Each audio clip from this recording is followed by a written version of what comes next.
Quintas Claras may gala, matawag ba ang usa ka tawo nga nagpuyo dari Zamboanga del Norte nga law-abiding citizen?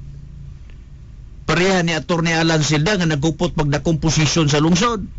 For him being the municipal administrator, nagdawat og kwarta sweldo niya gikas buhis lungsod. Anhit mga igsoon di kamusunod og kamanduan sa to ang duly constituted authority. Ha? Duly constituted authority ang atong sangguniang panalawigan. Tinuod nga walay contempt power. Pero ikaw magsilbing role model. Aron nga ikaw tawgon nga law-abiding citizen. Ha? So ipatawag ka mo, respeto ka. Kay lungsuranon man ka. Kung saan man niyo pagka law-abiding citizen ana. So dili kay Filipino. Ha? Dili kay Filipino. Okay naman na sa tuang national anthem mangigala.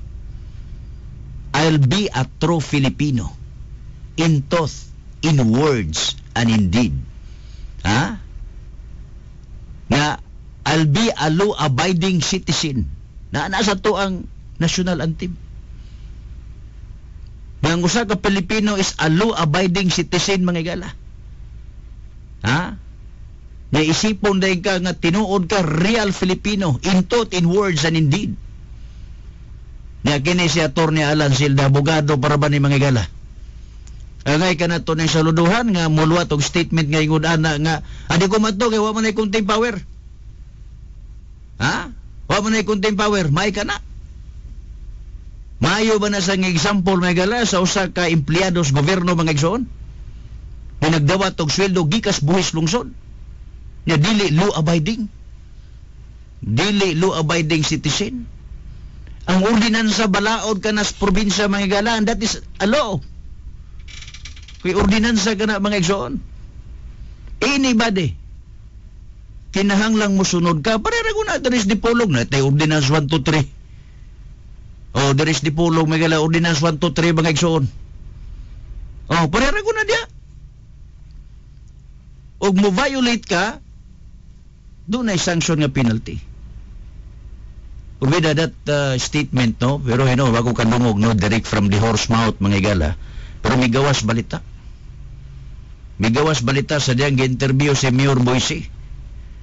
Ako, mga igsoon, di ko gusto mo to sa mga panghitabaw das lungsod sindangan. Gamay ra tinuray na nga mga statement gipangbuhian. Ano di man lang punta mo kuan? Kung pananglitan doon na tayo kuan, mangayo lang po ditag apology.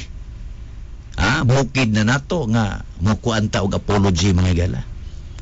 Nga dili man to kuan kanang kanabang intentional. Dili man to sa intentional baga kaigsunan.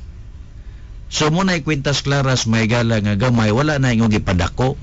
Gihisgutan lang kay dili masamaayo. Unya nagpahigayon pag usa ka very historic affair, historic nga unveiling. Very historic man to siya nga appear mga igala ang unveiling sa marker sa Senyo Maro dito sa RJ Macias mga igsoon. Di ko tinuuray malimtan ang unveiling diha.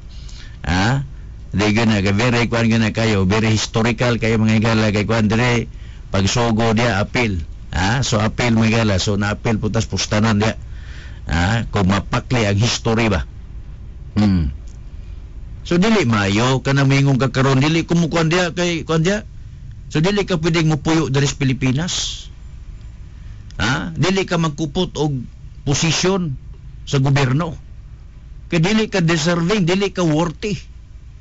Nga mudawat og sweldo gikas buhis lungsod. Ya dili ka law-abiding citizen.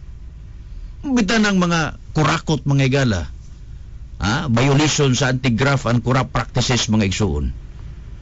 Nangurakot sa kwartas gobyerno. Dili gud maayo, dili ang ipasanayo ng mga matangas tao mga kaigsunan.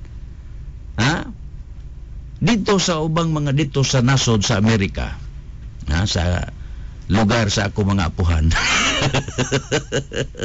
Dili na kuminsa na ako, wala gina very particular sila kayo dito. In fact, kung mahisgutan ganis media magigala niya kuha na kaistanan, murisahin oy. Murisahin magigala mo bitaw ni si Presidente Richard Nixon. So Nixon na ba Kana presidente sa tinipong bansa sa Amerika mga higala. Presidente siya. O niya ang sala ra gyud in town pangispiya. Dito sa Watergate Hotel mga kaigsuonan. Usas mga first class kayong hotel dito sa Amerika. Dili man na violation man na. Dito sa ilahang political ethics mga higala. Violation na. Dili maayo. Nga ikaw mangintriga-intriga kagaroon din sa dili nimo teritoryo. Nga gi-expose sa ni Washington Post. Nga kanang Washington Post dito sa Amerika mga higala, usa ni sa mga top 1, no, top level nga very prestigious kayo nga newspaper dito sa tinipong bansa sa Amerika mga igsoon. Perting ulawang Nixon. O say nitabo may galaming resign in town, tanaw ragon. Yan ay ato ang mga kuan dire. Wa gyud in town kanang value ba sa delikadesa ba mga gala. Muna itong i-remind ning mga tao nga nagdawat og kuksweldo gikan sa buhis lungsod. Nya muluwat kag mga statement usa man din ang ordinansa di na balaod. Di na balaod to sa tanaw nato. No, tanaw nato ni mga gala kung sa himuon sa sangguniang palalawigan. Kung sa himuon mga higala. Sa sangguniang palalawigan. Unya, wa naman day ni, mga antikante naman day ni. Tanaw nato kay Aztec man pod. Politically si board member Lugoy de Cerdo, pero si board member de Cerdo is doing right mga higala. Husto ang gibuhat ni board member de Cerdo mga igsoon. Husto so misaludo ko ining gibuhat ni board member de Cerdo. Unya as a whole ang entero sangguniang palalawigan. Kay collective decision man nila. Collective decision. In fact, on record, mikuan sila si board member Boyle Mantingali, si board member Julius Napikit, and even board member Dr. Ruth Brillantes nga dito po mga higala. With board member Venus Oy dito. Ang lang si board member Baby Torino, no? Kay kuan man. Busy man si board member Torino at tatay, na second district naman po na. Pero sila ganit tungod sa kahistory kayo sa maong affair, dito sila. With the vice governor mga kaigsunan. Nga maoy ming represent for and in behalf ni Governor Bertoy. So kana lang, ikaw, Attorney Alan Silda, gusto kang tawgon nga law-abiding citizen, ayaw itawag luhat-luhat nga, ay kunting power na sa gunyang palalawigan. Ayaw paginingon na kayo ang receiving sa kwarta gikas buhis lungsod. Mga higala, unya na po kausad ni kay na-interview no, sa mga sakop sa local media, si Mayor Boysi kagahapon, doon ay affair dito sa Ariana, mga higala. Ito na-interview si Mayor Boysi. Unya gipangutana, simply because ongoing pamangutpod kay wa pa man makatubag in writings no si Attorney Alan Nixon Silda, ang municipal administrator sa lungsod sa Sindangan. Nga ang paghisgot nato ini, ang pagpangumentaryo nato migala, dili bot ipasabot nga wa ta makighigala ni Attorney Alan Nixon Silda. Nara ni Attorney Silda mahigala kundi na pud siya makighigala. Para nako, ako maning kaila. Di lang pud kay muglos kay tanan, pero kaila nako. May pud ni nga tao. May kinisa nga tao ni si Attorney Silda mga higala. Dagkan po ni siya mga higala po. Pero that affair mga kaigsuonan, dagkan magupog kayo nakakuha na itong mga affair. Nandili po pwede nga muluat og statement nga, di ko maadto dito sa gunyang palalawigan kay wala na kunting power. Wala na kunting power lang na. Ugan tanan tao, puro singon ana may gala. May nang ayuho ni kuan sa itong taga sa gunyang palalawigan o gusay mga isang suro niya.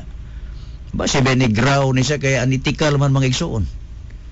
Conduct unbecoming ba nang ingon ana? Napsig nalimot sa Attorney Alan Silda nga natay Republic Act 6713. Basig nalimot siya na ang Code of Conduct and Ethical Standard for Public Officials and Employees. Basig nalimot siya na may galang nga that is ground sa iyang kuan din na administratively. Masig nalimot ba? Nya gani kaso dugay bang munggod. So ato lang kuanan kay di man na mayo nga statement mingunana ka nga ay kunting power na. Di man na mayo. Mo bitaw nga kita no na naman tay balaod god nga tumadangpan bitaw mga kigsudan, pero mao lagi na. o asata. Tanaw nato ni mga ekspertos balaod mga igsoon. Okay, kita dire igura mata magisgot-hisgotan kay mo ni trabaho nato mga igala. Pagisgot-hisgot na di na ba ingon nga musangko ta diha nga punto. Nganong di man lang ta mo angkon outright. Nga kung doon na manggalikuan di pasaylo alang ko next time si Judge Lapot bitaw mga igala. Katong iyang pag-perform nga minutinship ni dapitan Mayor Nini Halosos Johnson, giwarningan sa Supreme Court. Warning lang, so sa umining, wa sa kana. O sa tinamban pag binisaya, bantay ka Judge Lapot ha. Himo ka nang imong pag-perform yung nana. Usbon ba gani nimo na? O kana ba? Usbon ba gani nimo? Kaya murag unfair mapug kayo o di na to hatagan og due process na ang tao doon na magpagkasipyat may gala. Mobitaw sa enforcement sa to ang mga ordinansa na may tawgon nga ang first offender ba, no? Ang sa first offense morning niya, second offense morning niya, third offense pwede na, no? Cancellation kana sa lisensya bitaw. Pwede pa man ka pasayloon first offense. Tangin po sa lang ka din makasala na pug ka na pay second offense nya maura gyapon habitual nang imong pagpakasala na pwede na ka nga kuan na gyud, no? Revocation na di na gyud kahatagan pa nga og kay gayunan nga matagaan kag driver's license kay habitual man imong pagpakasala pero discretionary na kung dire sa licensing division sa LTO so yahan na yahan na may gala kita na naman tinaga nagbuta na sa ordinansa nya na pagkita balaod Republic Act gina 6713 so ang entero Pilipinas musunod ana ang katawhan may gala ang mga opisyalis entero Pilipinas kinahanglang mutuman ka kay Code of Conduct na isa na ka Code of Conduct and Ethical Standard for public officials and employees like Attorney Alan Nixon Silda. Pure and simple in any language. Violation na. Nang ano na lang magmukuang ka din nga suwa manggod po kay kung magkasinabot atong ka. Period. Dili kay muluwat kag statement na dipinsahan ni mo gusto nga indispensable man na siya nga isyo. Klaro mga itong to, hayag pas untong tutok bisag ngit-ngit-ngit ito or hapon nagisugdan tong maong programa mga gala. Di na sa mayo. Di na sa mayo kay labi na like him nga usa ka abogado nga to ang presumption knowledgeable sa balaod. O yan nalimot siya nga ignorance of the law excuses no one. Ignorance of the law excuses no one. Unsa pa ka og ikaw knowledgeable kag balaod? Pag ignorante ganis balaod dili gani gyapon pasayloon mga gala. Kay matud ba silang doktrina Dora Lex sed Lex? The law is harsh, but that is the law. Pwedeng nalimot sila ba? Ako kinangako, wala mo ni. Ang kuwara niya. Bueno, ato ding ipadayon mga igala,